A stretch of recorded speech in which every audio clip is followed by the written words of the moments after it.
ایک صاحب پوچھتے ہیں تابوت سکینہ تابوت سکینہ اور ہیکل سلیمانی یہ دونوں کیا چیزیں ہیں، ذرا اس کے بارے میں کچھ وضاحت فرما دیں۔ ہیکل سلیمانی تو وہ مسجد ہے جو حضرت سلیمان علیہ السلام نے بنائی تھی، بہت بڑی مسجد تھی، مسجد اقصیٰ بھی ہم اس کو کہتے ہیں، وہ مسجد سلیمان علیہ السلام نے تعمیر کی، وہ ہیکل سلیمانی کہلاتا ہے۔ ہیکل بات گاہ کوئی کہتے ہیں کہ سلیمان علیہ السلام کی بنائی ہوئی بات گاہ۔ اور تابوت سکینہ تین مسجدیں دنیا میں سب سے اعلیٰ نا، سلیمان علیہ السلام کی وہ مسجد اور مدینہ کی مسجد حضرت نبی علیہ السلام کی اور مکہ کی مسجد، تینوں تین خدا کے نبیوں نے بنائی، ابراہیم علیہ السلام نے، رسول اللہ نے، ادھر سلیمان علیہ السلام۔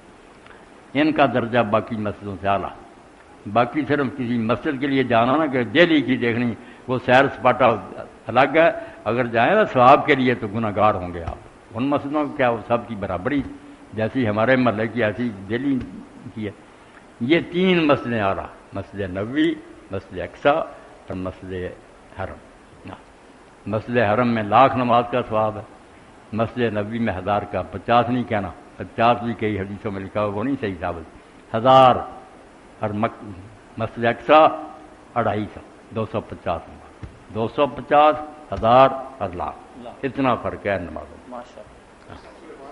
تابوت سکینہ کے بارے میں ذرا بتا دیں، اس میں کیا تھا تابوت میں؟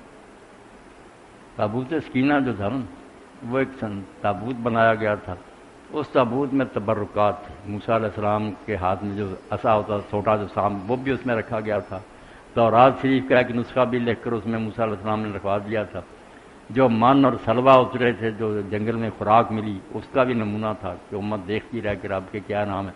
یہ ساری چیزیں اس تابوت میں نا ایک صندوق بنایا گیا تھا، بڑے اللہ کی نگرانی ہے کہ اتنا لمبا اتنا چوڑا، اس میں پھر وہ نا سب چیزیں تھی، تبرکات، اس کی طرف ہی منہ کر کے نماز پڑھتے تھے، محراب کی جگہ رکھا، سارے اس کی طرف رخ کرتے تھے۔